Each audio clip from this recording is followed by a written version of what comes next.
Cigarette के packet पे लिखा होता है ना, कैंसर स्वास्थ्य के लिए हानिकारक है, कैंसर आपको प्राप्त हो सकता है, कैंसर की बीमारी आ सकती है, लेकिन फिर भी अब देखिए लोग पिए जा रहे हैं धड़ल्ली से। तो आपको क्या लगता है, आदमी बड़ा है कि ये चीजें बड़ी हैं? इतने बड़े आदमी को उठा के ले जाएगी। बुद्धि सब में है, लेकिन बुद्धि का हम सदुपयोग कर पा रहे हैं? ये भागवत कथा श्रवण करने से जीवन में भक्ति जागृत होती है। वो भक्ति कैसे मिलती है? बोले बहुत अभ्यास से। देखो, भगवान की भक्ति को पाने के लिए ये 9 प्रकार के अभ्यास हैं, 9 प्रकार की सीढ़ियां चढ़ना पड़ेगा, तब जाके भगवान प्राप्त होते हैं। वो 9 प्रकार की सीढ़ियां क्या हैं? भगवान ने रामचरितमानस में सबरी जी को बताया है, आप सबको याद तो होगा। प्रथम भगति सन तन कर संगा, दूसरी रति मम कथा प्रसंग। और इसी को श्रीमद् भागवत कथा में कहा है, श्रवणम कीर्तनम विष्णु स्मरणम पाद सेवनम अर्चनम वंदनम दास्यम सख्य आत्मनिवेदनम। प्रथम भक्ति है श्रवण, माने सुनिए। देखो, हमारी सारी इंद्रियां, हमारी जो 5 सेंस हैं, कौन कौन सी हैं? आँख, जिससे आप देखते हो। अगर ये 5 चीजें ना लगी हो चेहरे पर तो दुनिया बेकार है महाराज आपके लिए। कौन कौन सी? आँख, जिससे आप संसार देखते हैं।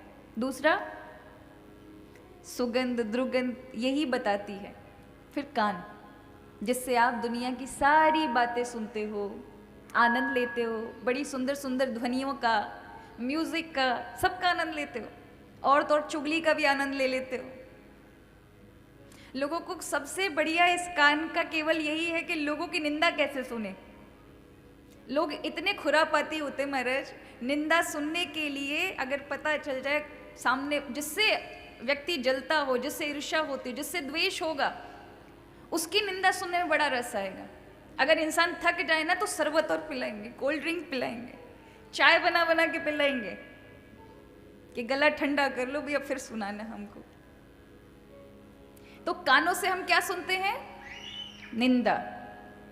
लेकिन दुनियादारी की बहुत सारी चीजें, आप शब्द जो हैं वो कान से सुनते हैं। तो 3 इंद्रियां। चौथी मुख। मुख से क्या करते हो भाई? बोलते भी हैं और उसके बाद खुराक भी पहुंचाते हैं, शरीर में ऊर्जा है उसके लिए। तो एक आँख, दूसरे कान, तीसरी नासिका, चौथा मुख और 5वां त्वचा।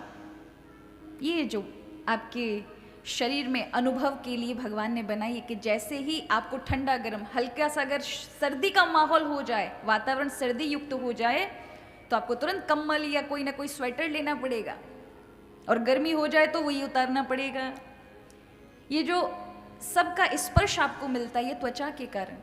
तो ये 5 चीजें यदि ना हो तो जीवन किसी काम का नहीं है महाराज।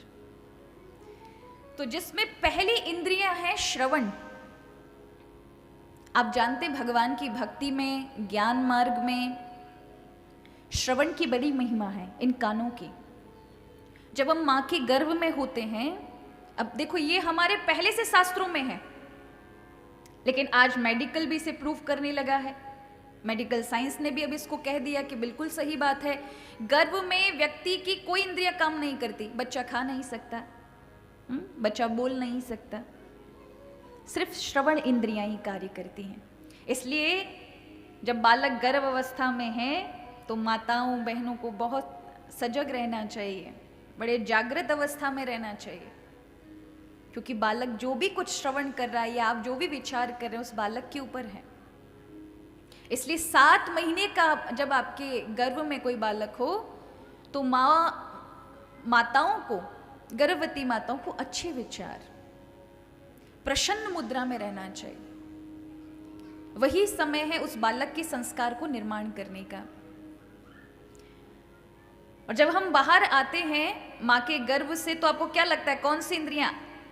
आंख उस समय तक दिखाई नहीं दे सकती क्योंकि अंधकार से निकलकर हम एकदम से आते हैं। माँ के उसमें कोई लाइट थोड़ी ना लगी है। 9 महीने तक कहाँ रहते हैं हम? बिल्कुल अंधेरे में। अंधेरे से एकदम से प्रकाश में आए तो एकदम से नहीं, 3 महीने लगते हैं आंखों को देखने के लिए, संसार देखने के लिए। कोई इंद्रियां कार्य नहीं करती, सिर्फ एक इंद्रियां है जो माता के गर्भ से भी उतनी ही तेज लेकर के आती है, उतनी ही प्रभाव लेकर आती है, और वो है श्रवण इंद्रियां यानी कान। जैसे ही बच्चा उत्पन्न होता है तो हमारे यहाँ पहला संस्कार जातकर्म संस्कार है। 16 संस्कार हैं हमारे सनातन धर्म में, जिसमें नामकरण है, और आपको केवल शादी का ही याद है, और याद फिर जो हम अंत्येष्टि क्रिया करते हैं वही याद है। इससे पहले के 16 संस्कार हैं। गर्भाधान संस्कार, जब बालक को इस संसार में लाने के लिए माता पिता विचार कर रहे हों, उस समय कैसा बालक आना चाहिए संसार में, उसे गर्भाधान संस्कार। इस प्रकार से 16 संस्कार है।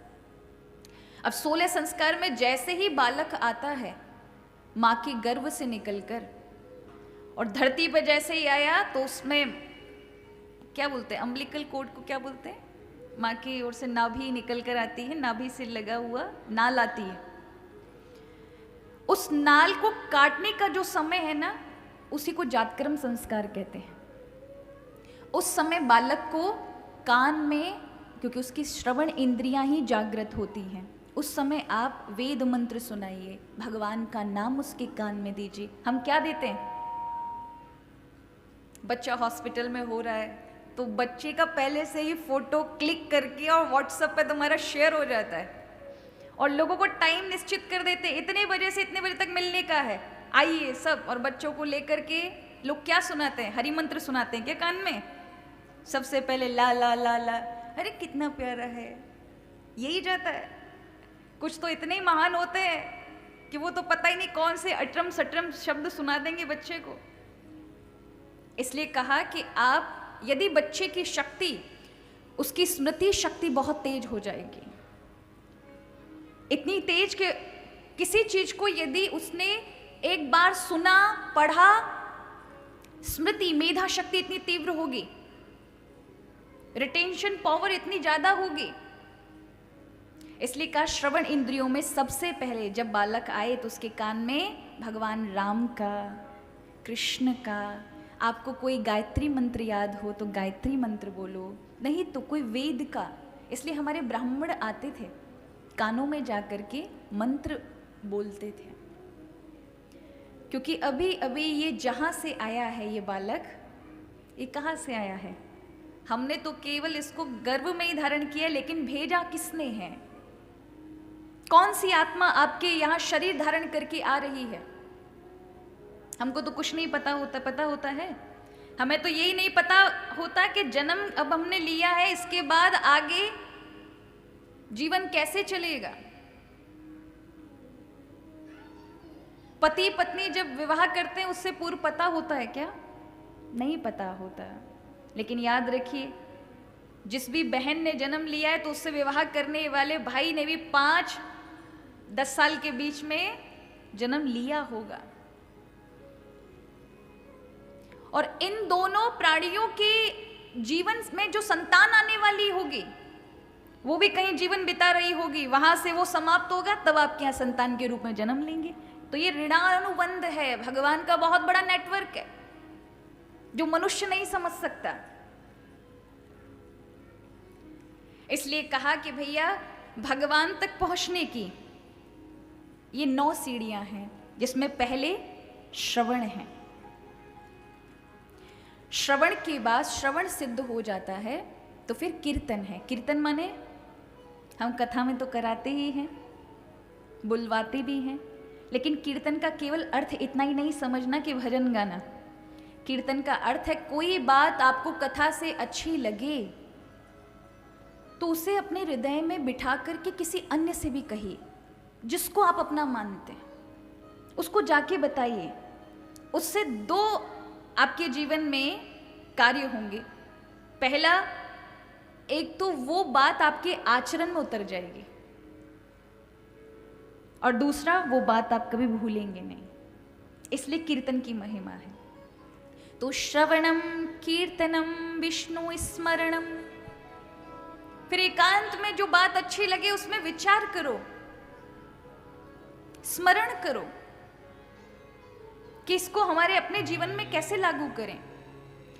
श्रवणम कीर्तनम स्मरणम पाद सेवनम। इसलिए हम हमेशा कहते हैं भगवान की भक्ति या सेवा करने का मन होना तो सबसे पहले ये 3 भक्ति करो, लगकर 6 महीना 1 साल अधिक से अधिक भगवान की कथाएं सुनो, सत्संग श्रवण करो। सत्संग में कोई अच्छी बात हो दूसरों को बताओ, और एकांत में बैठकर स्मरण करो, तब जीवन में भगवान की भक्ति यानी सेवा का भाव आएगा। तब यदि मन में आए कि मेरे घर के देवालय में एक ठाकुर जी का स्वरूप होना चाहिए, बाल कृष्ण लाल होने चाहिए, राम जी होने चाहिए, जो भी इष्ट आपके हैं वो मेरे देवालय में है, तो एकदम से नहीं, क्योंकि एकदम से लेकर आ जाओगे तो महीने महीने 2-2 महीने तक देखोगे भी नहीं, क्योंकि भाव ही नहीं है। इसलिए हमारे यहाँ 3 भक्तियों को पहले बताया गया कि श्रवण करो, कीर्तन करो और स्मरण करो। उसके बाद भाव का जैसे ही जन्म हो तब महाराज बताया पाद सेवनम। फिर भगवान की अर्चना, वंदन करो, प्रार्थना करो, स्तुतियां पढ़ो, पाठ करो। फिर प्रभु को स्वामी मानो और अपने आप को दास मानो। फिर जब ये भक्ति पूर्ण होती है तब और नजदीकी आ जाती है, तब भगवान के प्रति अपने आप सखा भाव आ जाता है। सखा भाव माने मित्र का भाव, कोई डर नहीं रह जाता। संसार की कोई वस्तु आपको डरा नहीं सकती, यहां तक कि मृत्यु भी नहीं डरा सकती। और आपके आगे आगे हरि ही आपको रास्ता दिखाने का कार्य करेंगे। ये सखा भक्ति है, सख्य।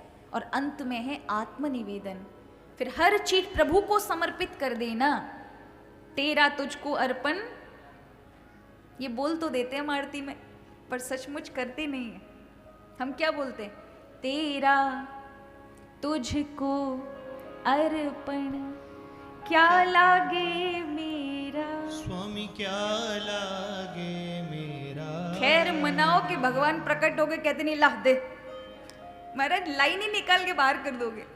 लोग इतने स्वार्थी हैं। अरे देवी जी के भजन नवरात्रि में होते हैं तो माताएं बहनें ढोलक लेके बैठ जाएंगे और भजन में भेंट भी क्या कहेंगी? माँ मुराद पूरी कर दे, हलवा बांटूंगी, और ना मुराद पूरी करी तो सूजी भी नहीं दिखाएंगे। मांगों की लिस्ट हमारी इतनी बड़ी बड़ी है। देखो महाराज, हम हमेशा एक ही बात कहते हैं, और वो ये है कि भगवान को यदि आपको देना है तो मन दीजिए। क्या दीजिए? मन। प्रभु के समक्ष जाओ तो उनमें जैसे ही मन लगाओगे संसार की सारी चीजें आपके पीछे आएगी ही आएगी। लेकिन अगर मन नहीं लगाया, शरीर लगाया है, तो कुछ नहीं मिलने वाला। ये उनके लिए जो सकाम भाव से भगवान को भजते हैं, और निष्काम भाव से माने जिनके मन में कोई अभिलाषा नहीं है, स्वयं भगवान उनके ऋणी हो जाते हैं। पुराने जमाने में ऐसा होता था ना, लोग तीज त्योहार पर कुछ बनाते थे, मिठाइयां बनाते थे, तो अगल बगल पड़ोसी रिश्तेदारों को भेजते थे। किसमें भेजते थे? पात्र में। तो जो लेके जाता था वो खाली नहीं लौटाता था, वो क्या करता था? कुछ न कुछ उसमें भर करके पात्र में तब भेजता था। अब तो महाराज ये सब लोग भूल गए हैं। लोग तो खाने के लिए तैयार है, भेजने के लिए, लौटाने के लिए कोई तैयार नहीं। तो लोग मिठाइयाँ बनाते थे, अपने प्रिय लोगों को भेजते थे। वो लोग मिठाइयों को खाते तो खाली बर्तन नहीं भेजते थे, उसमें भर के भेजते थे। भगवान के पास भी जब आप अपना बर्तन लेके जाओ ना, जिसमें आपने जो भी पकवान बनाए हो, चाहे लिस्ट वाले बनाए हो, संसार की कामनाएं रखी हो, या भगवान के प्रति प्रेम रखा हो, या साधना के प्रति भाव रखा हो, जो भी आपका भाव उस पात्र में होगा, भगवान भी खाली नहीं महाराज भेजेंगे। उसको भरेंगे। किससे भरेंगे? आपके भाव को देख करके। आपका भाव किस प्रकार का? तो प्रभु के समीप जाने के बाद वहाँ से दुख नहीं मिलता। वो मूर्ख लोग हैं, अज्ञान से युक्त हैं, जो ये कहते हैं कि भगवान की भक्ति करने वाले को ज़्यादा दुख मिलता है, कष्ट मिलता है। ये कहिए भगवान के समीप जाने के बाद जीवन में दुख नहीं रहता, दुखों की निवृत्ति हो जाती है। या ये कहे, इसे दूसरे अर्थ में ये समझिए कि आप दुख में रहते हुए भी दुख जैसा अनुभव नहीं करेंगे, क्योंकि दुख को और सुख को देने वाला मन है। ये मन जब प्रभु में युक्त होकर शुद्ध हो जाता है तो महाराज फिर वहां सुख दुख जैसा नहीं, फिर वहां आनंद होता है। ऐसे समझिए, यदि पात्र गरम है, बर्तन गरम है, उबल रहा है उसमें से दूध, तो दो ही कारण है, या तो उसे ठंडा होने दीजिए या फिर उसे कपड़े के माध्यम से उतारिए। अगर खाली हाथ उतारोगे तो क्या होगा? गरम अगर पात्र है तो हाथ जल जाएंगे। संसार में यही दो रास्ते हैं, या तो ठंडा होने दीजिए या तो धैर्य रखिए, पेशेंस रखिए अपने जीवन में कि एक समय ये वक्त भी गुजर जाएगा और हमारा सही वक्त भाग्यवश आएगा ही आएगा। या फिर भगवान रूपी कपड़ा हाथ में ले लीजिए और दुखों को उठा लीजिए। तो जैसे कपड़े का माध्यम पाकर के गर्म से गर्म पात्र भी आपको गर्माहट नहीं दे सकता, उसी प्रकार भगवान की भक्ति का अगर आपने जीवन में स्पर्श कर लिया तो जीवन में दुख होंगे ना, आपको दुख जैसे नजर नहीं आएंगे। क्यों नहीं आएंगे? क्योंकि श्री हरि वहां सुरक्षा के रूप में है। उन्होंने आपके मन को खुद ग्रहण किया है, और जिसके मन की रक्षा स्वयं प्रभु करे महाराज, बात ही अलग है। महाभारत की एक सुंदर कथा आती है। व्यास भगवान कहते हैं, एक बार कुछ लोग व्यास जी के पास गए और कहा कि महाभारत के युद्ध में जब इतना सब कुछ विनाश देखा, अपने ही अपने एक दूसरे को मारने पर तुले हुए हैं, तो व्यास भगवान आप हमको बताएं कि संसार से कैसे व्यक्ति तरेगा, क्योंकि यहां किसी का भी पता नहीं कौन अभी आपके पक्ष में है और किस समय कौन सा ऐसा समय आए जो आपको भी प्रेम जैसा दिख रहा है वो आपके विपरीत खड़ा हो जाए। आपको पता है भगवान याद कर रहे हैं या प्रभु ने आपको याद किया है, इसका पता कैसे चलता है? कैसे पता चलता है? जो भी आपके अपने, जिन पर आपने भरोसा कर रखा है, या जो भी आपके प्रिय हैं, जिस दिन आपके विपरीत खड़े हो जाएं और आपने जो भरोसा रखा हुआ, विश्वास रखा हुआ, विश्वास टूटने लग जाए सबसे, समझ लेना भगवान का बुलावा आ गया, सबसे मन हटा के ठाकुर जी की ओर जाओ। ये दुनिया तुम्हारे जो भरोसा तुम्हारा तोड़ कर बैठे पीछे पीछे भागेगी। लेकिन हम क्या करते हैं? हम दरवाजे दरवाजे जाके रोते ही हैं, महाराज हमारे साथ ऐसा हुआ, हमारे साथ हुआ। भगवान हर किसी को ये कॉल देते ही देते हैं, ये भगवान की मिस कॉल है। जीवन में जब जब कभी ऐसी घटना घटे तो ये भगवान की ओर से बुलावा ही है। सुख में भगवान का बुलावा नहीं आता महाराज, नहीं आता। सुख में तो इंसान क्या हो जाता है? और अहंकारी हो जाता है। अहंकार में भगवान की कृपा भी भूल जाता है। जीवन में दुख थोड़े बहुत आते हैं ना, तब अहंकार नम्रता भाव में बनता है, अहंकार गिरता है। इसलिए महाराज व्यास भगवान कहते हैं, महाभारत की ओर लेकर गए। युद्ध में चारों ओर विनाश ही विनाश, लोग मरे हुए पड़े हैं, रथ हाथी घोड़े मरे हैं। व्यास जी ने देखा एक घंटा है बहुत बड़ा, पास ही में एक हाथी मरा हुआ है। उस घंटे को लोगों से उठवाया तो उसमें 4 पक्षी उड़ गए। उस महाभारत के युद्ध में एक सिपाही ना बचा। कौरवों की सेना में मात्र 3 लोग ही बचे। और इतना विनाश होने के बाद इस घंटे में 4 पक्षी बचे हुए थे। सबको बड़ा आश्चर्य हुआ। व्यास जी ने बताया कि ये जो घंटा है एक हाथी के गले में बंधा था। महाभारत में इस हाथी को सुतीक्ष्ण के नाम से जानते हैं। एक भगदत्त नाम का राजा था, उसके पास ऐसा हाथी था और उस हाथी के गले में चमत्कारी घंटा था, जिस घंटे के कारण उसको कोई परास्त नहीं कर सकता था। और भीम को इस हाथी ने अत्यधिक कष्ट पहुंचाया और अंत में भगवान ने अर्जुन से कहा इसका घंटा गिरा दो। और जैसे ही अर्जुन ने घंटे को गिराया, अचानक एक चिड़िया उड़कर जा रही थी जो अभी बच्चों को जन्म देती, वो किसी सिपाही के बाढ़ से घायल होकर जैसे ही नीचे गिरी, घंटा उसके ऊपर गिर पड़ा।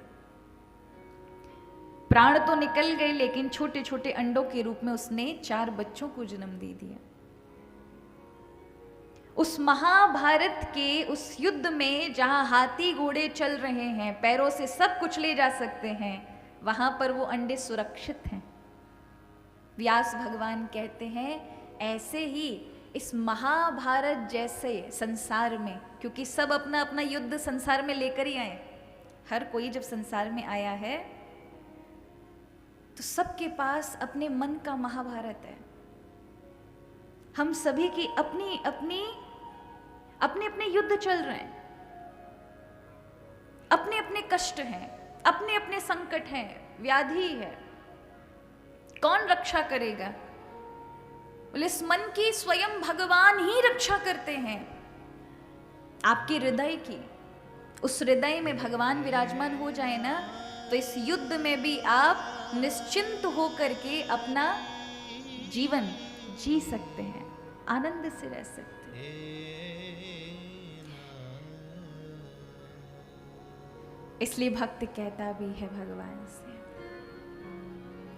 तेरी शरण में आके, तेरी शरण में आके मैं धन्य हो गया। तेरी शरण में आके मैं धन्य हो गया। तेरी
भक्ति का सहारा मिला, आपने मुझे बुलाया, यानी जीवन में कोई कष्ट पड़ा तो भयभीत होकर कहीं संसार में आश्रय नहीं मिला तो आपके चरण पकड़े, इसलिए आपके चरण पकड़ लिए तो अब ठुकराना नहीं, संसार ने तो ठुकरा ही दिया। तो भक्त भगवान से कहते ठुकराओ ना मुझे प्रभु चरणों से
भागवत कथा में कल हम महात्म्य की चर्चा सुन रहे थे, तो कथा के महात्म्य के अंतिम पृष्ठ में कथा को किस तरह सावधानी से सुनना चाहिए, ये नियम है। तो सबसे पहला नियम क्या है? सत्य का पालन करना। पूरे 7 दिन कोई झूठ नहीं बोलेगा। बड़ा मुश्किल लगता है महाराज, हमारे तो बिना महाराज 1-2 चीजें बोले हुए बात नहीं बनती। दूसरा है क्रोध नहीं करना, क्योंकि महाराज कथा के समय जब यदि आप अगर क्रोध करेंगे तो वही वाली बात है, डायबिटीज है लेकिन रसगुल्ले और जम के खा लिए, तो क्या होगा? हॉस्पिटल में भर्ती होना पड़ेगा, एडमिट होना पड़ेगा। तो कहने का अर्थ है, अगर आपने क्रोध किया तो जो भी आपने ग्रहण किया है वो सब निकल जाएगा। और तीसरा है, जो अभक्त है, नास्तिक है, उसका संग मत करिए, नहीं तो जो कुछ भी आपने ग्रहण किया वो भी निकल जाएगा। इसलिए जो भगवान से प्रेम नहीं करते, भगवान से घृणा करते हैं, ऐसे लोगों से 7 दिन के लिए दूर हो जाओ। अब हमारा 10 तारीख तो निकल ही गई, आज 11वीं है। 11 से लेकर 16 तारीख तक बिजी हो जाओ। अगर ऐसे लोगों का फोन आए तो बस कह दो, भैया अभी तो हम थोड़े से व्यस्त हैं, तुम्हें 17 तारीख को मिलते हैं, अभी हमारे पास समय नहीं। तो अगर ये 3 नियम हैं और चौथा यदि कर पाओ तो वो है आहार। आहार माने, वैसे तो कहा है घी पी के रहो, कौन रह पाएगा महाराज घी पीकर? आजकल इतनी हम परिश्रम करते नहीं, घी को कैसे ही बचाएंगे? तो कहा भैया एक समय भोजन कर लो या फिर फलार कर लो। बोले उसमें भी नहीं, बार बार रसगुल्ले, गुलाब जामुन और पता नहीं किन किन की याद आए। तो कहा भैया दोनों समय भोजन करो, लेकिन कथा में जब आओ तो भोजन इतना कम करके आओ कि निद्रा देवी आपको समाधि में ना ले जाए महाराज। नहीं तो कितने लोग हैं घर में, लोग लड़ते रहते, बढ़िया कथा में आ गए, पीठ लगाई और गए महाराज समाधि में, कोई लाभ नहीं मिलेगा। और वैसे भी राम जी ने जब कुंभकर्ण को मारा था तो कुंभकर्ण की ये पत्नी है कौन? निद्रा देवी। भगवान श्री राम जी से कहने लगे, तुमने मेरे पति को मारा, अब तुमको नहीं छोड़ूंगी। जहां तुम्हारी कथा सत्संग कीर्तन होगा वहीं पर जाकर व्यवधान मचाऊंगी, विघ्न करूंगी। तो देखती रहती है निद्रा देवी पंडाल में घूम घूम करके, कौन भगवान के नाम से अभी नहीं जुड़ा है, बस उसी की खोपड़ी पे जाके बैठ जाएगी और व्यक्ति चला जाएगा। मतलब भगवान की कथा से होते हुए प्रभु की कथा में, प्रभु की कथा से दूर। इसलिए बहुत आवश्यक है आहार का। आहार शुद्धि सत्व शुद्धो, सत्व शुद्धि ध्रुवा स्मृति ही। आहार शुद्ध होगा तो अपने आप मन शुद्ध होगा। इसलिए आप चाहे 2 समय नहीं 4 समय खाओ, लेकिन जब कथा में आओ तो कम भोजन करना है, नहीं तो निद्रा देवी घेरेगी। और हमारे यहाँ तो भोजन का नियम है महाराज, हमारे बड़े बुजुर्ग बोलते आए हैं, हम ध्यान नहीं देते। आजकल लोगों से कहो व्रत कर लो, व्रत नहीं करेंगे पर डाइटिंग कर लेंगे, और डाइटिंग में वो भोजन वही खा रहे हैं जो व्रत उपवास में बताया जा रहा है, पर नहीं, व्रत उपवास उनको ओल्ड लगता है, डाइटिंग मॉडर्न लगती है। अब तो इंटरमीडिएट फास्टिंग भी आ गई है, बड़े बड़े कैंसर जैसी बीमारियां उससे नष्ट हो जाती हैं। आप कोई व्रत करिए मत करिए, लेकिन एक व्रत अवश्य करिए। अगर ये व्रत किया तो आपका भौतिक जो भी आपको सुख चाहिए, ये शारीरिक, और तीसरा है भगवान की भक्ति, उससे जोड़ने का, तीनों कार्यों को कर देने वाला एकमात्र व्रत है, और वो है एकादशी। हर 15 दिन में एक बार आता है। अब जो आने वाली एकादशी है ना, ये सबसे बड़ी एकादशी है। इस एकादशी को उत्पन्ना एकादशी कहते हैं। क्या कहते हैं? एकादशी इस दिन ही प्रकट हुई थी। एकादशी को करने वाला व्यक्ति, उसकी एकादश इंद्रियां पवित्र हो जाती हैं। आँख, कान, नाक, पैर, उपार्य इंद्रियां इत्यादि।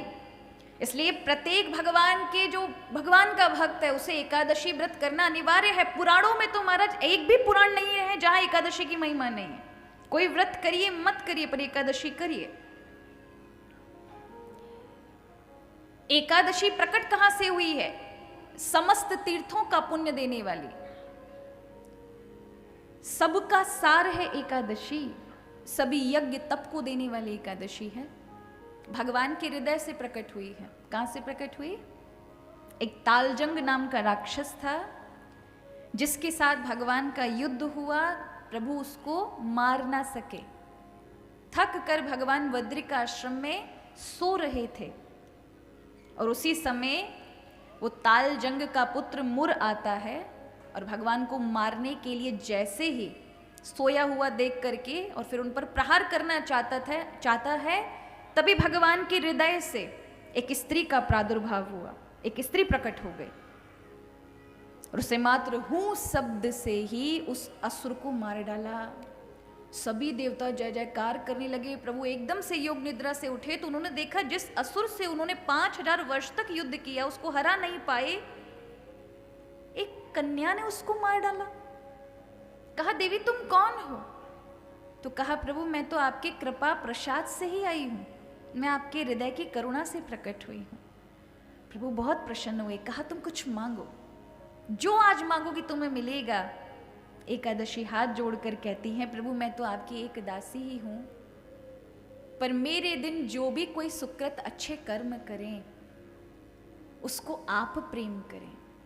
जो मेरे दिन व्रत उपवास करे, मेरे दिन आपका नाम ले, उसके जीवन के समग्र पाप नष्ट हो जाए, उसे समग्र तीर्थों का पुण्य की प्राप्ति हो। प्रभु वो आपका प्रिय हो जाए। जो मुझे ग्रहण करे, तो जैसे आपको मैं प्रिय हूं, तुलसी जी प्रिय हैं, भगवान आपकी धर्म पत्नी लक्ष्मी प्रिय, भगवान शिव प्रिय हैं, उसी प्रकार वो भक्त भी प्रिय हो जाए जो एकादशी व्रत रखे। इसलिए एकादशी की बड़ी महिमा है।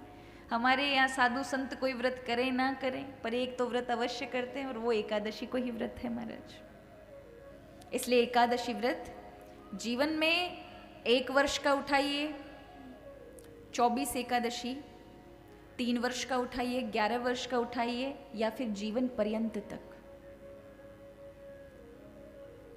आप उठाएंगे, आपके जीवन में आपको तुरंत परिवर्तन दिखाई पड़ेगा। इसलिए एकादशी अवश्य करें। ये उत्पन्ना एकादशी से नियमबद्ध से पूरे 1 वर्ष की एकादशी, 7 वर्ष की एकादशी, 11 वर्ष की एकादशी, जो भी आपकी सद्भावना हो उसके अनुसार संकल्प लेकर के एकादशी करनी चाहिए। एकादशी के नियम अन्य व्रत से अलग होते हैं, इसलिए बहुत समझ करके करनी चाहिए। एकादशी में 1 दिन पहले जैसे ही सूर्य अस्त हो जाता है और तारे दिखाई देने चालू हो जाते हैं, उसी समय भोजन कर लेना चाहिए और उसके बाद भोजन नहीं करना चाहिए। रात्रि में पेट खाली होना चाहिए।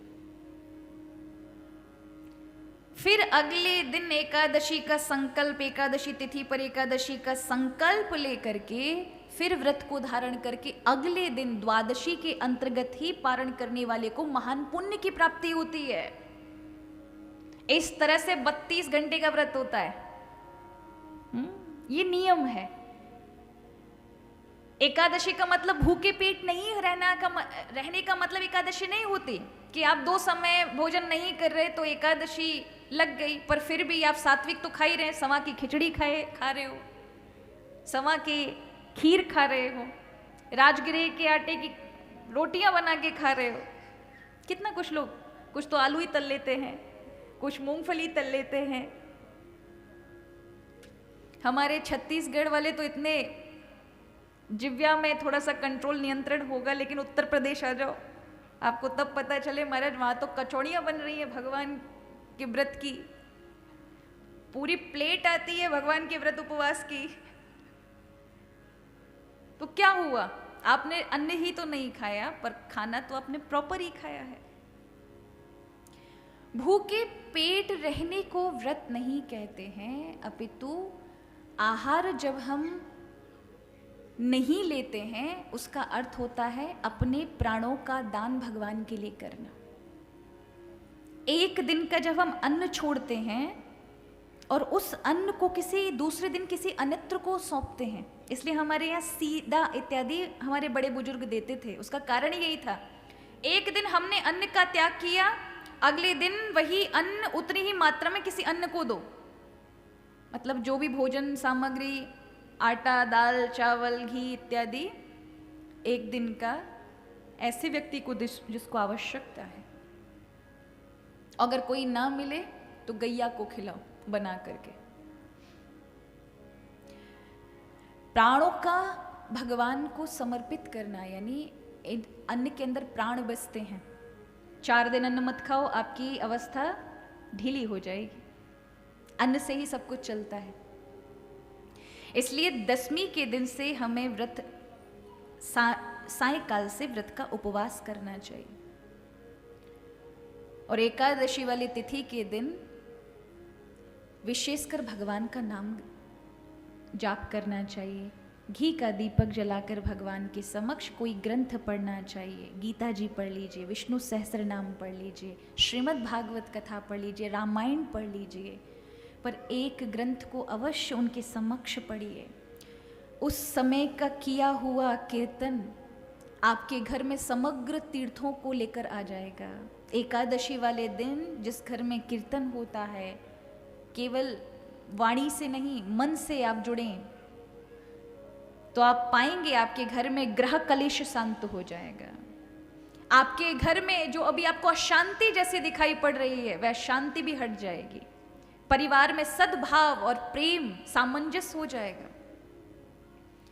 लेकिन हम महाराज शरीर से 2 समय भूखे रहते हैं, लेकिन हमारा मन फोन में चला रहता है।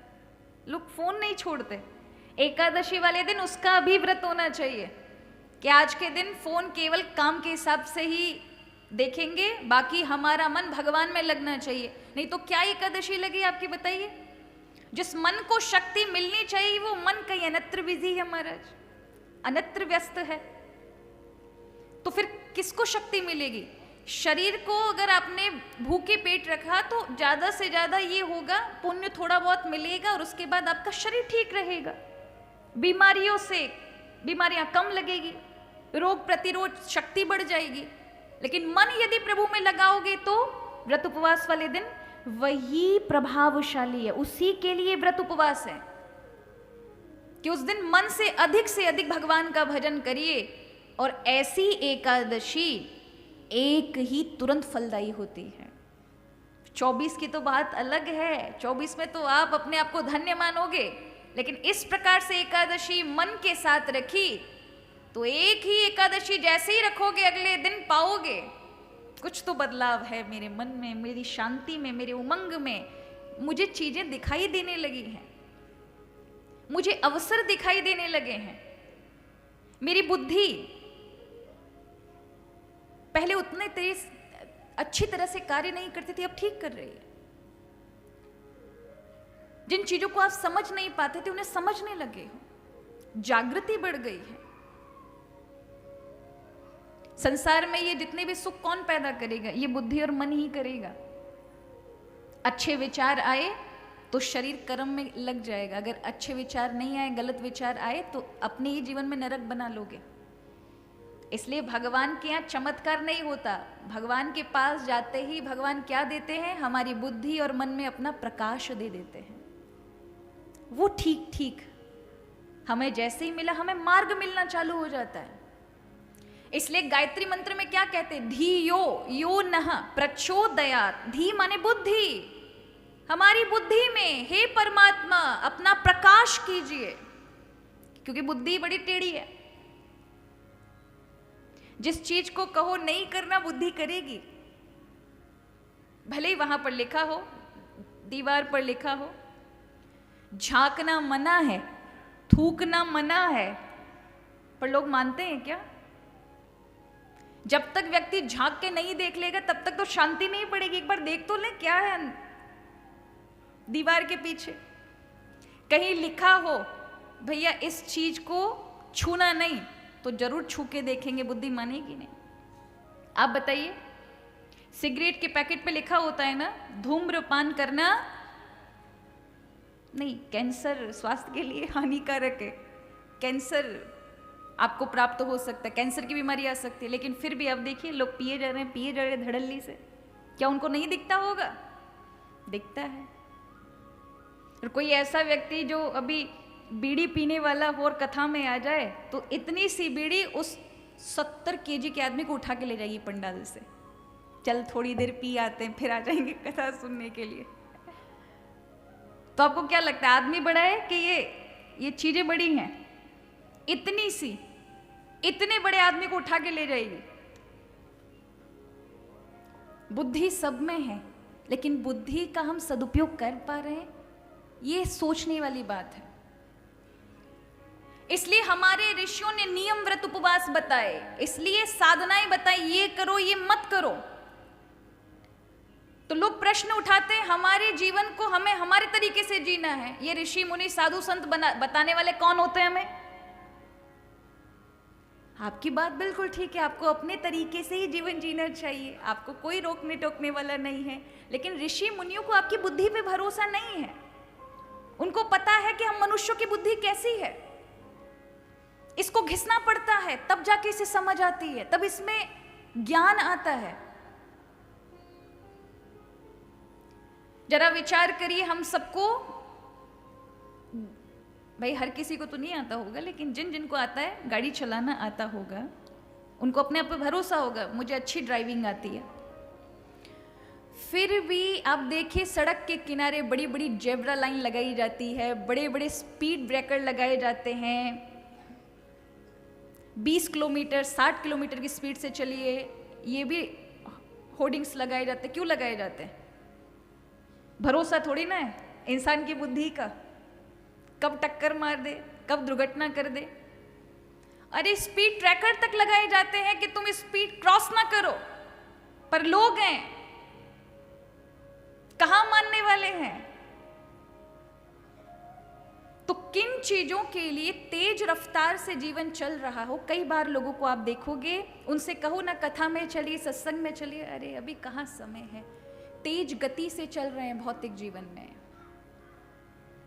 उनके जीवन में दुर्घटना होगी। इसलिए उन्हें अगर जीवन में मुड़ना है तो स्पीड को थोड़ा सा ब्रेक देना पड़ेगा।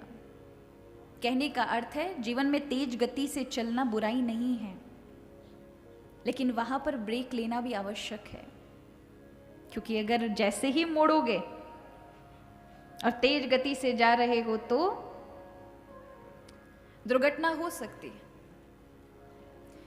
तो कहने का अर्थ है कि बुद्धि में ब्रेक लगाने के लिए थोड़ी थोड़ी भगवान की सेवा, पूजा, ये शक्तियां बढ़ाओ अपनी, थोड़ा थोड़ा पाठ पूजा अपने जीवन में लागू करिए। अरे कुछ नहीं हो सके तो ध्यान ही करिए, अपनी बुद्धि को थोड़ी देर विश्राम दीजिए, फिर आप देखोगे यही बुद्धि आपके जीवन में बड़े बड़े लक्ष्यों तक आपको पहुंचा देगी। और यदि बुद्धि को विश्राम नहीं दिया, बहुत तेज स्पीड में दौड़ाए गए तो एक ऐसा निर्णय लेगी कि आपका जीवन बहुत पीछे कर देगी और आपको पता ही नहीं चलेगा इतना सारा समय निकल गया मेरा।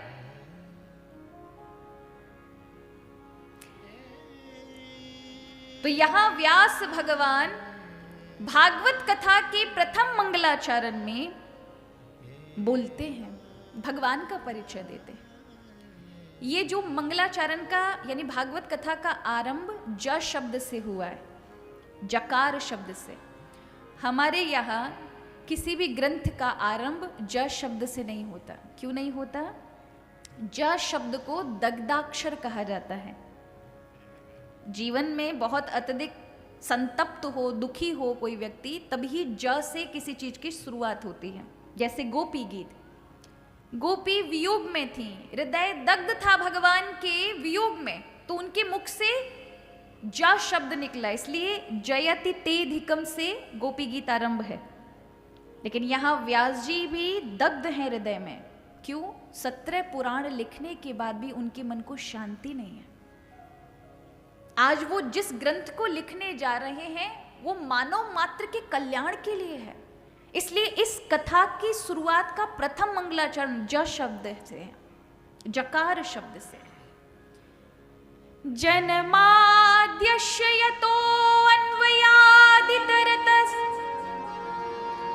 चार थे स्वविज्ञ स्वराट, तीन ब्रह्म हृदय आदि कवये, मुह्यन्ति सूरया, तेजो वारी मृदां यथा विनिमयो, यत्र तिसर्गो अमृषा, धाम्ना स्वेन सदा निरस्तकुहकं, सत्यं परं धीमहि। जिस परमात्मा का जन्म से लेकर आदि तक हमारा संबंध है, जिनकी त्रिगुणी माया से ये सारा संसार बनता है, बिगड़ता है, चलता है और हमें सत्य जैसा प्रतीत होता है, उस परमात्मा को हमारे बीच में होते हुए भी हम नहीं जान पाते। जैसे पानी में रहने वाली मछली कभी ये नहीं जान पाती कि कुछ पानी भी है, उसी प्रकार इस विश्व में जो परमात्मा का स्वरूप है उसमें रहते हुए हम प्राणी कभी भी ईश्वर को नहीं जान पाते। कैसे जानते हैं, कौन जान सकेगा? तो कहा वही परमात्मा जब अपनी कृपा करता है, तेन ब्रह्म हृदय आदि कवये मुह्यन्ति यत् सूरय, तेजो वारिं मृदा यथा विनिमयो यत्र तिसर्गो अमृषा, धाम्ना स्वेन सदा निरस्तकुहकम। ध्यान करने पर जीवन के सारे कपाट यानी कपट रूपी कपाटों को हटाकर स्वयं प्रकट हो जाता है। कहने का अर्थ है हम चाहे कितनी भी साधना करें, पर किसी भी साधन में यह बल नहीं है कि भगवान का दर्शन करा दें, लेकिन साधना हमें योग्य बनाती है। और जैसे ही हम योग्य बनते हैं और प्रभु की कृपा हुई, प्रभु की कृपा से ही प्रभु मिलते हैं, हमारे बल से नहीं मिलेंगे, भगवान के बल से ही भगवान मिलते हैं। इसलिए भक्त को हमेशा किसका बल रखना चाहिए? भगवान का ही बल रखना चाहिए, भगवान का। तो यहां वर्णन आता है देवर्षि नारद जी के द्वारा श्री वेदव्यास जी को श्रीमद् भागवत कथा का ज्ञान दिया गया। कल हम सब ने सुना ही था। हमारे यहाँ पहले की परंपरा में, ऋषि परंपरा में सूत्र के रूप में सारी चीजें प्रदान की जाती थी, क्योंकि पहले हमारे यहाँ पुस्तक के रूप में ग्रंथ नहीं थे। हमारी प्राचीनतम ग्रंथों को देखो तो प्राचीनतम ग्रंथों की प्रतिलिपि ज्यादा पुरानी नहीं है, लेकिन हमारे यहाँ मौखिक रूप से सारा ज्ञान चलता आया है और छोटे छोटे शब्दों में, मंत्रों के माध्यम से वो ज्ञान एक दूसरे शिष्य परंपरा में गुरु शिष्य को देता, फिर वो गुरु बनता तो फिर अपने शिष्यों को देता। इस प्रकार से श्रुति परंपरा से चलता आया, चलता आया, चलता आया। लेकिन जैसे ही कलयुग आया, श्री कृष्ण द्वैपायन यानी वेद व्यास जी महाराज, उनके मन में चिंता हुई कि आगे के लोगों की बुद्धि इतनी ज्यादा नहीं होगी कि वो इस ज्ञान को अपनी मेमोरी में रख पाएं, अपनी बुद्धि में रख पाएं। तो उन्होंने फिर ग्रंथ की रचना की, जो केवल अभी तक श्रवण में ही चल रहे थे। तो फिर ऋग्वेद को उन्होंने लिखा। उसी ऋग्वेद की 4 शाखाएं बनाई, यानी वेद को 4 भागों में बांटा। ऋग्वेद, यजुर्वेद, सामवेद, अथर्ववेद। अब वेद में सबका अधिकार नहीं है, तो फिर पुराण बनाए, 17 पुराणों की रचना की और महाभारत ग्रंथ के अंदर समग्र वेद, उपनिषद और पुराणों का सार डाल दिया। पर फिर भी उन्हें शांति नहीं मिली। कारण, क्योंकि बाकी सब पुराणों में आप देखेंगे सकाम पूजा बहुत अत्यधिक है। ये करो तो ये मिलेगा, ये यज्ञ करो तो ऐसा होगा, ये यज्ञ करो तो वैसा होगा। अब इसमें क्या होता है, व्यक्ति धर्म तो करता है लेकिन कहीं पहुंचता कहीं नहीं है। कितने आप लोग ऐसे देखोगे, भजन पूजा करते हैं, मंदिर प्रतिदिन जाते हैं, सारा कार्य करते हैं, लेकिन है वहीं की वहीं जहां वो सालों पहले थे। मन में कोई बदलाव नहीं, वृत्ति में कोई बदलाव नहीं, व्यवहार में कोई बदलाव नहीं है। ये तो वही वाली बात हुई, जिम लोग जाते हैं, जिम में ट्रेडमिल होती है जिसके ऊपर लोग दौड़ते हैं। अगर कोई 1 किलोमीटर से यहां पर दौड़कर आए तो उसका पता लगता है 1 किलोमीटर तक आया है, लेकिन कोई ट्रेडमिल पर 10 किलोमीटर भी दौड़ लेना तो गया कहीं नहीं है, वहीं की वहीं दौड़ रहा है, उस इतने से उस पर। हमको भी लगता है हम बहुत चल दिए, बहुत कुछ कर लिया, बहुत कुछ, गए कहीं नहीं, पहुंचे कहीं नहीं, वहीं की वहीं है।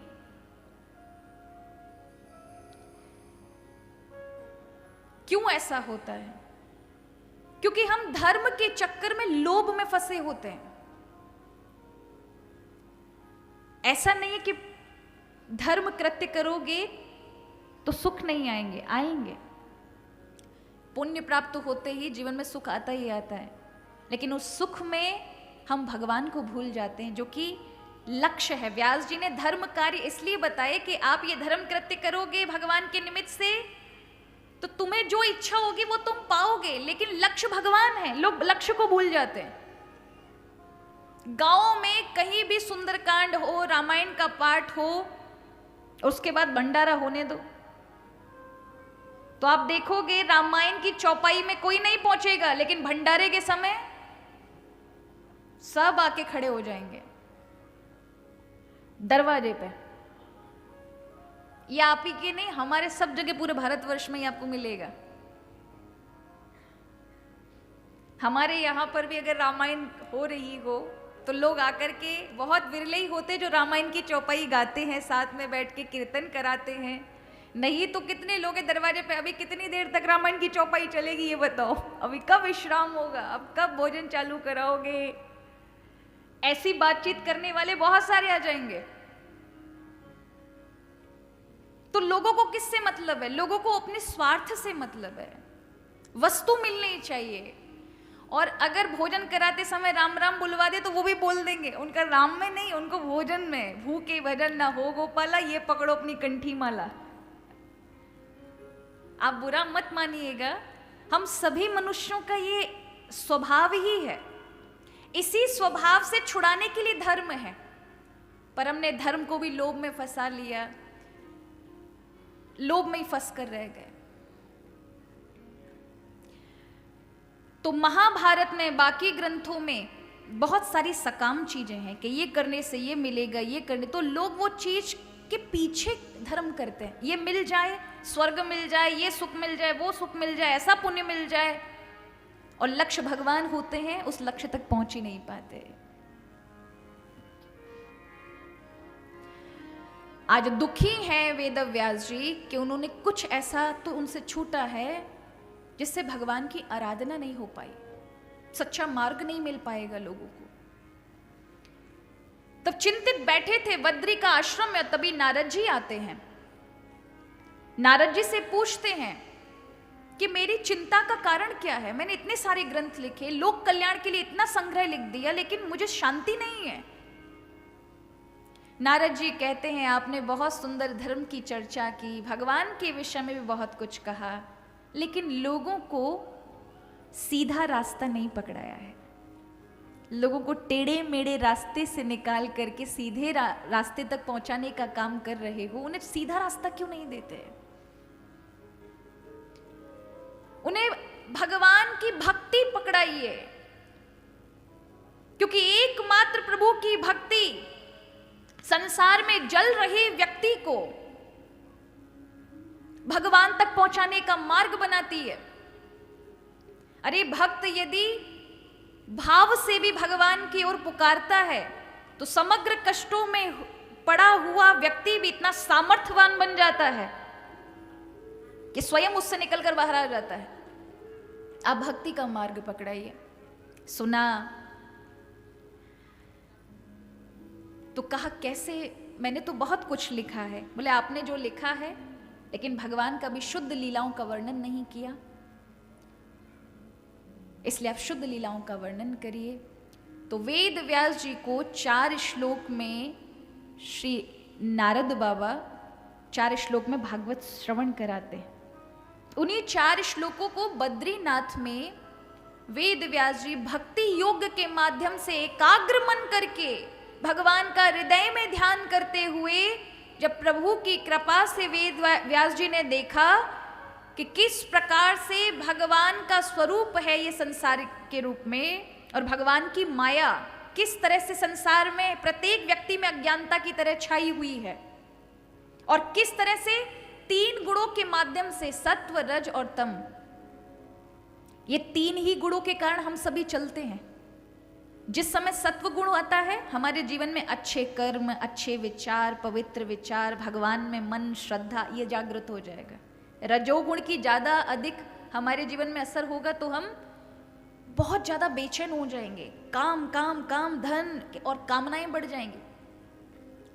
तमोगुण बहुत अत्यधिक आ गया तो आलसी हो जाओगे, हर चीज में बुराइयां नजर आएंगी, सोचोगे बहुत लेकिन कर कुछ नहीं पाओगे, शरीर साथ ही नहीं देगा। तो ये 3 गुणों के कारण किस तरह से माया सबको अज्ञानता में रखी हुई है, और तभी भगवान की भक्ति का दर्शन किया कि उस माया में जकड़े हुए जीव को खोल करके भगवान की ओर खींच रही भगवान की वो भक्ति, और उनके हृदय से ये ग्रंथ निकला जिसको हम श्रीमद् भागवत कथा कहते हैं। 18,000 श्लोकों के रूप में ये ग्रंथ आया। इस ग्रंथ को जब प्राप्त किया वेदव्यास जी ने तो सोचा इस ग्रंथ का प्रचार प्रसार का जिम्मा किसे दूं, कौन इसका वक्ता होना चाहिए। तब स्वयं शिव ही उनके पुत्र बन के आए शुकदेव के रूप में।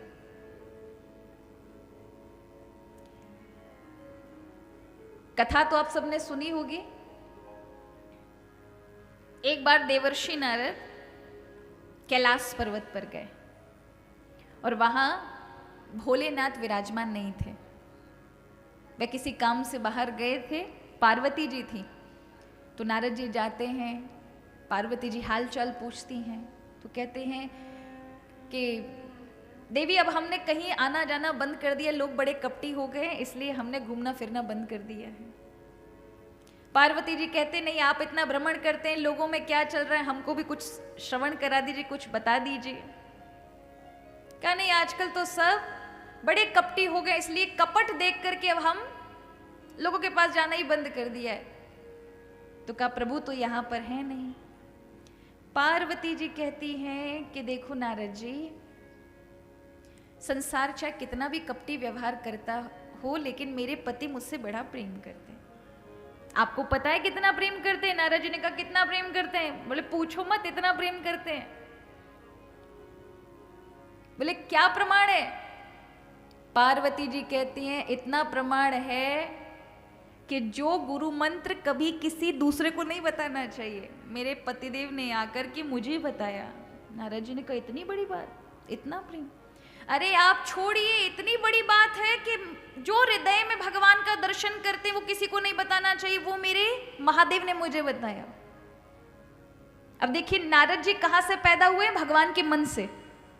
और भगवान का मन कैसा है? जहां आपकी पहुंच नहीं है प्रभु वो भी कर देते हैं।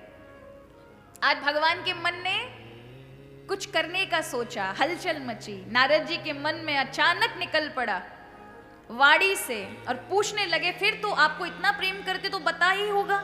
उनके गले में जो सुंदर सुंदर स्त्रियों के मुंड लटक रहे हैं, गले में सुंदर स्त्रियों के सिर हैं, ये सुंदर सुंदर स्त्रियां कौन हैं? पार्वती जी ने कभी पूछा नहीं और महादेव जी ने कभी बताया नहीं। पार्वती जी मौन हो गई। नारद जी कहने लगे क्यों, क्या हुआ? ये नहीं बताया? अरे इतनी बड़ी बात तुमसे छुपा के रखी और तुम कहती हो कि तुमसे प्रेम करते हैं, प्रेम करते हैं। अरे कोई प्रेम नहीं करते, अगर प्रेम करते तो इतनी बड़ी बात तुम्हें पता ना होती। सुन करके महाराज पार्वती जी को बड़ा ग्लानि हुई। नारद जी तो चले गए, पार्वती जी क्रोधित हो गए, इतनी बड़ी बात मुझे आज तक ये मेरे अलावा पराई स्त्रियों के मुंड गले में माला के रूप में धारण करते और पता तक नहीं मुझे, आज मुझे कितना नीचा देखना पड़ा नारद जी के सामने। महादेव आते हैं रास्ते में, नारद जी कहते हैं माता जी बुला रही है। महादेव कहते हैं तुम गए हो तो जरूरी बुलाती होगी। गए कैलाश पर्वत पर तो देखा जो पार्वती जी हमेशा भगवान के स्वागत के लिए थाली लेकर के, आरती लेकर के हमेशा दरवाजे पे खड़ी रहती थी, आज बड़ी क्रोध मुद्रा में टेढ़ी आंखें करके महादेव को देख रही है। कोई थाली नहीं, कोई पूजा नहीं, कोई स्वागत नहीं। महादेव जी ने कहा देवी ठीक तो है सब, क्या हुआ? बोले ठीक, मुझे तो लगता था आप मुझे बहुत प्रेम करते हो, पर आप तो महाकपटी निकले, आप तो बहुत कपटी हो, आपने मुझसे प्रेम ही नहीं किया। महादेव ने कहा देवी ऐसी बात मत करो, मेरा तो स्वभाव में कपट नहीं है। बोले अगर नहीं कपट होता तो कभी ये बता पाते? कभी नहीं बताए। तुम्हारे गले में जो ये सुंदर सुंदर स्त्रियों के मुंड लटक रहे हैं किसके हैं? महादेव कहते देवी देखो ये गंभीर प्रश्न है, ये मत पूछो। अब किसी स्त्री से ये कहो कि ये मत पूछो तो फिर तो उसको लगता है कुछ ना कुछ, उसको शंका हो जाती है, कुछ ना कुछ तो जरूर है। महादेव जी कहते देवी ये मत पूछो, और कुछ पूछ लो। पार्वती कहती है यही पूछना, मैंने कहा ना आप महाकपटी हैं। महादेव जी कहते नहीं देवी ऐसी बात नहीं, पर मत पूछो, ये विषय मेरे हृदय को दुख देता है। अब तो पार्वती जी कहने लगी ऐसा क्या दुख है इसमें कि अपनी धर्म पत्नी को नहीं बता सकते? नारद जी सही कहते थे, आप मुझसे प्रेम नहीं करते, आप तो महाकपटी हैं। महादेव जी बिठाते हैं, बैठो पार्वती, जिन स्त्रियों को देखकर तुम शंका कर रही हो और तुमको लग रहा है ये न जाने कौन स्त्री है, ये तुम्हारे ही शरीर हैं। जब जब तुम अपना जन्म धारण करती हो और शरीर को छोड़ती हो, तुम्हारे प्रेम वश में गले में तुम्हारे मुंड धारण कर लेता। सुनकर पार्वती बहुत दुखित हुई, प्रभु आपको इतना कष्ट देखना पड़ता है, आपने मुझे बताया नहीं तो मुझे ही कुछ ऐसी जीवन में ऐसा रसायन क्यों नहीं दे देते कि मैं कभी शरीर ना छोड़ूं। प्रभु कहते हैं देवी वो इसलिए क्योंकि मैंने, अगर तुम्हें ये शरीर नहीं छोड़ना तो तुम्हें अमर कथा सुननी पड़ेगी। अमर कथा माने भागवत कथा, उस समय अमर कर देती थी और आज भी अमर करती है। कैसे अमर करती है? शरीर से नहीं करती महाराज। जो चीज, जो तत्व आपका अमर है ना, उस आत्म चेतना को जागृत कर देती है। तो आज पार्वती जी ने कहा कि प्रभु मुझे भी सुनाइए, तो भोलेनाथ वहां पर श्रवण कराते हैं। तो अपने नंदी भृंगी इत्यादि से कहा कोई भी कैलाश पर्वत पर जीव जंतु नहीं बचना चाहिए। नंदी गण इत्यादि गए, चारों ओर कैलाश पर्वत पर पशु पक्षी तो छोड़िए, पेड़ वृक्ष वनस्पति जड़ी बूटी भी नहीं छोड़ी, सबसे रिक्त खाली कर दिया कैलाश। महादेव पार्वती को बैठकर कथा श्रवण करा रहे हैं और कहा देवी देखो मैं तो नेत्र बंद करके कथा कहूंगा, तुम बस हुकारी भरती रहना। हुकारी मतलब हाँ जी, हाँ, ये हुकारी हो गए, हुकारी भरते रहना। पार्वती जी ने कहा ठीक है प्रभु आप तो सुनाइए। और महादेव जी तो गए समाधि में महाराज, पार्वती जी हुकारी भरती रही। हमारे यहाँ हुकारी को संस्कृत में कहते हैं ओम। जब भी कोई बात होती है तो ओम ओम। यहाँ पार्वती जी ओम की ध्वनि बोलने लगी। जैसे ही 11वां स्कंद पर कथा आई, पार्वती जी को निद्रा ने घेरा। जैसे ही नींद में गई, वहीं पास में जब शिव और पार्वती कथा सुना रहे थे तो श्री राधा रानी का एक सुख था। राधा रानी, हमारी माँ भगवती राधा रानी, कृष्ण का एक लीला शुक था। शुक माने तोता। अब वो तोता श्री राधा रानी का गुणगान जाके भगवान कृष्ण को सुनाता, कृष्ण का गुणगान राधा रानी को सुनाता। एक दिन श्री राधा रानी से उसने कहा कि मुझे संसार देखना है, तो किशोरी जी ने उठा के उसे कैलाश पर्वत पर अंडे के रूप में रख दिया था। अब जहां शिव और पार्वती बैठे थे उसी के पीछे ये छोटा सा अंडा रखा हुआ था। शिव और पार्वती के संवाद में, क्योंकि भगवान श्री कृष्ण और राधा रानी की लीला चरित्र सुख ने, इस तोते ने सुने हुए थे। भगवान की कथा को सुन करके, क्योंकि भक्त का ये आचरण होता है कि प्रभु की कथा कहीं भी हो रही हो वो बैठ नहीं सकता, महाराज दौड़ा चला आएगा। जैसे लोहे को चुंबक खींचती है, उसी प्रकार ऐसे पवित्र मन को भगवान की कथा खींचती है। आज वो फूट करके बाहर आ गया और सुनने लगा। जैसे ही पार्वती की हुकारी बंद हुई, उस तोते ने देखा अगर कथा बंद हो गई तो फिर कथा कैसे आगे होगी, तो वही बैठ के ओम ओम करने लगा। अब जैसे ही ये तोता ओम ओम बोलता है, समाधि में विराजमान महादेव जो कथा सुना रहे हैं, उनको समाधि की अवस्था के कारण पार्वती की आवाज और तोते की आवाज में कोई फर्क नहीं समझ आया। और पूरी कथा कह लेने के बाद जैसे ही जय जयकार की, बोलिए वृंदावन बिहारी लाल की जय। पार्वती जी ने कहा प्रभु आपने कथा समाप्त कर दी? बोले कथा विश्राम हो गई। बोले पर मैंने तो उद्धव और कृष्ण चरित्र के बाद कुछ नहीं सुना।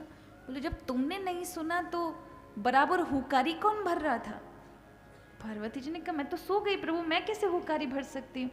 हमारे अलावा कोई तीसरा भी कथा सुन रहा है। महादेव उठ खड़े हुए। जैसे ही देखा चारों ओर छोटा सा तोता सहमा हुआ, वो छोटे से शुक, संस्कृत में तोते को शुक कहा जाता है। शुक गर्दन हिलाकर कहता है मैंने सुनी है। फिर तो महादेव क्रोधित होकर त्रिशूल उठाते हैं मारने के लिए। उस तोते ने देखा प्राण बचे तो लाखों पाए, भागने लगा। महादेव पीछे पीछे दौड़ने लगे। दौड़ते दौड़ते महाराज कभी वो इंद्र लोक जाता, कभी ब्रह्म लोक जाता, कभी कहीं जाता, कभी अग्नि लोक जाता। अनेक लोकों में घूमता हुआ जब वो पीछे मुड़कर देखता तो महादेव उसकी ओर आ रहे हैं उग्र रूप में मारने के लिए। भागता भागता धरती पर आया, पृथ्वी पर। पृथ्वी से भागता भागता बद्रीनाथ में आया। और आज बद्रीनाथ जी में व्यास भगवान सूर्य भगवान को अर्घ दे रहे थे और उनकी पत्नी जिसका नाम था विटिका, वो अपनी कुटिया से अभी चावल सुखाने के लिए बाहर आई और अचानक झवाई ले लेती है। छोटे से सुख आ रहे थे महाराज उड़ करके, उन्होंने देखा यही समय अपनी जान बचाने का, अपना छोटा सा आकार लिया, सूक्ष्म रूप में मां के घर में कण के रूप में विराजमान हो गए। महादेव जी उग्र रूप में व्यास भगवान के समक्ष खड़े हो गए। आज व्यास जी ने अर्घ देने के बाद जो ही सूर्य भगवान को प्रणाम करके नेत्र खोले तो क्या देखा? सूर्य भगवान की जगह रुद्र भगवान, भगवान शिव विराजमान। कहा प्रभु आपका आगमन? बोले व्यास जी मेरा चोर तुम्हारी कुटिया में घुसा बैठा है, बाहर निकालो। व्यास जी कहते आपका चोर और मेरी कुटिया में आपका अपराधी मेरी कुटिया में क्या करेगा? बोले नहीं, उसने मेरी अमर कथा सुन ली है, निकालो उसको, मैं आज उसको छोड़ूंगा नहीं। व्यास जी ने कहा अपराध क्या है? बोले आपको बताया ना अमर कथा सुन ली है। व्यास जी ने कहा तो प्रभु अब समाधि में बैठ के राम राम भजो, जिसने अमर कथा सुन ली वो अमर हो गया है, वो आपके मरने से अब नहीं मरेगा। ये सुन करके महादेव जी एकदम से जागृत भाव में आते और कहते व्यास जी तुमने जो ग्रंथ लिखा है ना, उस ग्रंथ का वक्ता तुम्हें मिल गया। तुम्हारी पत्नी के गर्भ से मेरा ही अंश अब जन्म लेने वाला है। और इस तरह से रुद्र भगवान गए। यही शुकदेव जी व्यास जी की पत्नी के गर्भ में 12 साल तक रहे। जब जब व्यास जी कहते बेटा निकल आओ, ये अंदर से आवाज देकर कहते नहीं नहीं पिताजी मुझे यहाँ बैठकर अच्छे से भजन हो रहा है, बाहर आऊंगा तो माया लग जाएगी, मुझे नहीं आना। जब माँ को अत्यधिक तकलीफ हो गई, जरा विचार करो 9 महीने से 12 महीने अगर बालक माँ के गर्भ में हो जाए, माँ को कितनी तकलीफ होती है। 12 साल तक व्यास जी की पत्नी ने रखा। अंत में जब असह्य हो गया तो द्वारिका गए व्यास भगवान और भगवान कृष्ण से प्रार्थना करी इस बालक को आप ही निकलवा सकते हैं। भगवान कृष्ण गर्भ में आते हैं और शुकदेव जी से कहते हैं माँ के गर्भ से निकल आओ। बोले प्रभु आपका भजन नहीं बनेगा, माया सताएगी, मुझे फंस जाऊंगा, मुझे इसी में बैठ के भजन करने दो। प्रभु ने कहा मेरा आशीर्वाद है, तुम्हें माया नहीं सताएगी, निकल आओ। जैसे ही आशीर्वाद प्राप्त हुआ, माँ के गर्भ से निकले, माँ के गर्भ से जो नाल आई उसी को कंधे पर डाला और वन की ओर जाने लगे। पिता व्यास पीछे पीछे जाते, बेटा बेटा रुको, तुम हमारे पुत्र हो, पर कौन सुनने वाला है। वन में जाके विलीन हो गए। यम प्रव्रजन्त मनुपीत मपीत कृत्यम द्वीपायनो विरह कातरया जुहाव पुत्रीति तन्मयतया तर्वोऽभिनेदु त्वं सर्वभूतहृदयं मुनिमानतोऽस्मि।